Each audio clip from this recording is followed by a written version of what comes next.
ನಮಸ್ತೆ ಕರ್ನಾಟಕದ ಜನತೆಗೆ ವರಮಹಾಲಕ್ಷ್ಮಿಯ ಹಾರ್ದಿಕ ಶುಭಾಶಯಗಳು ಅಂತ ಹೇಳ್ತಾ, ಸೊ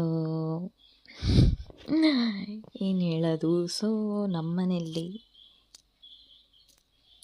ಸಿಂಪಲ್ಲಾಗಿ ಈ ಸಲ ವರಮಹಾಲಕ್ಷ್ಮಿ ಪೂಜೆ ಮಾಡ್ತಾಯಿದ್ದೀವಿ. ಯಾಕೆ ಅಂತ ಅಂದರೆ ಲಾಸ್ಟ್ ಇಯರು ಯಾವುದೋ ಒಂದು ಕಾರಣಕ್ಕೆ ಮಾಡೋಕ್ಕಾಗಲಿಲ್ಲ.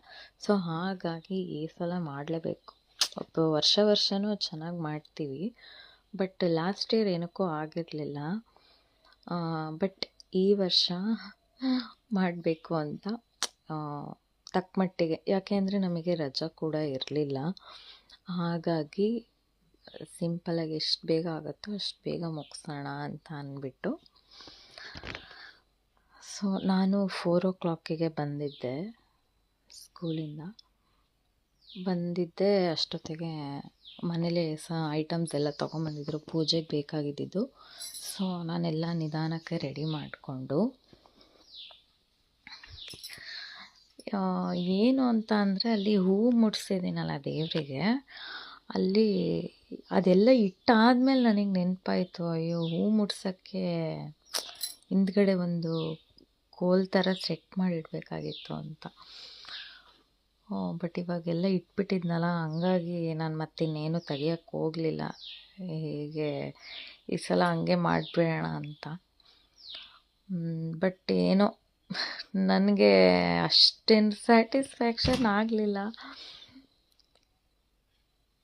ಬಟ್ ಒಂದು ಸಮಾಧಾನ ಆಯಿತು, ಮನಸ್ಸಿಗೇನೋ ಒಂಥರ ಪಾಸಿಟಿವ್, ಮನೇಲೆಲ್ಲ ಪಾಸಿಟಿವ್ ಒಂಥರ ಸಮಾಧಾನ ಅಂತ ಅಂತೀವಲ್ಲ, ಆ ಥರ ಸ್ವಲ್ಪ ಅನ್ನಿಸ್ತು ಮನಸ್ಸಿಗೆ. ನಮಸ್ತೆಸ್ತು ಮಹಾಮಾಯೆ ಶ್ರೀಪೀಠೆ ಸುರಪೂಜಿತೆ ಶಂಖ ಚಕ್ರ ಗದಾ ಹಸ್ತೆ ಮಹಾಲಕ್ಷ್ಮೀ ನಮೋಸ್ತುತೆ.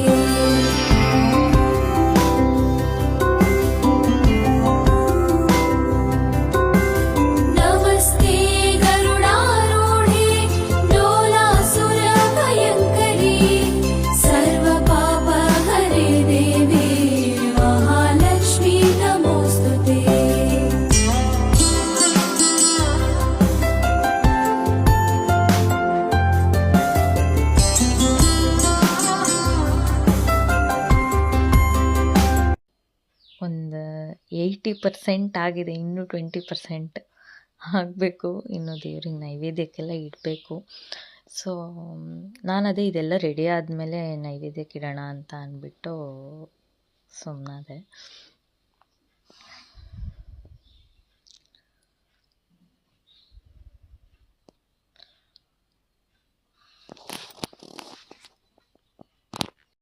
ಸುಪ್ರದಾಯಿನಿ ನಮ್ಮ ಮನೆಯಲ್ಲಿ ಬಂದು ನೆಲಸಮ್ಮ ಶಾರದೆ ಜೊತೆಯಲ್ಲಿ ಹಾಡಿನಲ್ಲಿ ಅಮ್ಮ ಲಕ್ಷ್ಮೀ ಮಹಾಲಕ್ಷ್ಮಿ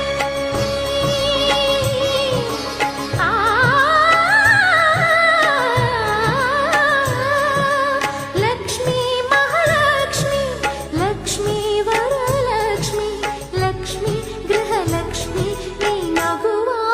ನಗವಾಗಿ ಬಾರಮ್ಮ ಬಡವರ ಮನೆಗೆ ದಯ ಮಾಡಮ್ಮ ಅಮ್ಮ ಬಾರಮ್ಮ ಬಡವರ ಮನೆಗೆ ದಯ ಮಾಡಮ್ಮ.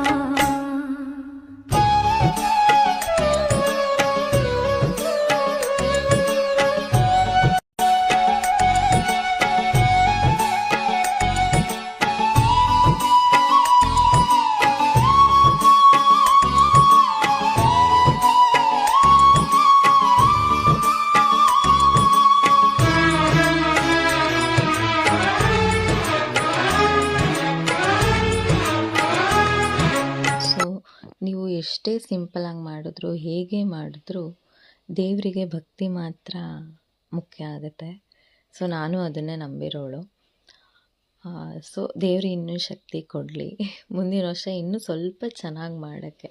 ಅಂದರೆ ನಾನು ವರ್ಷ ಸೀರೆ ಎಲ್ಲ ಉಡಿಸ್ತಿದ್ದೆ, ಬಟ್ ನನಗೆ ಎಲ್ಲಿ ಲೇಟಾಗಿ ಬಿಡತ್ತೇನೋ ಅನ್ನೋ ಗಡಿಬಿಡಿ ಟೆನ್ಷನಲ್ಲಿ ಮಾಡಿಬಿಟ್ಟೆ ಇಷ್ಟು. ಸೊ ಇದಾಗಿತ್ತು ಇವತ್ತಿನ ನನ್ನ ಚಿಕ್ಕ ವಿಡಿಯೋ ಅಂತ ಹೇಳ್ತಾ, ಸೊ ನಾನು ನಿಮಗೆ ನೆಕ್ಸ್ಟ್ ವ್ಲಾಗಲ್ಲಿ ಸಿಗ್ತೀನಿ. ಸೊ ಹೀಗೆ ಸಪೋರ್ಟ್ ಮಾಡಿ, ಫಾಲೋ ಮಾಡಿ ಅಂತ ಹೇಳ್ತಾ, ಅಂಟಿಲ್ ದೆನ್ ಟೇಕ್ ಕೇರ್, ಬಾಯ್.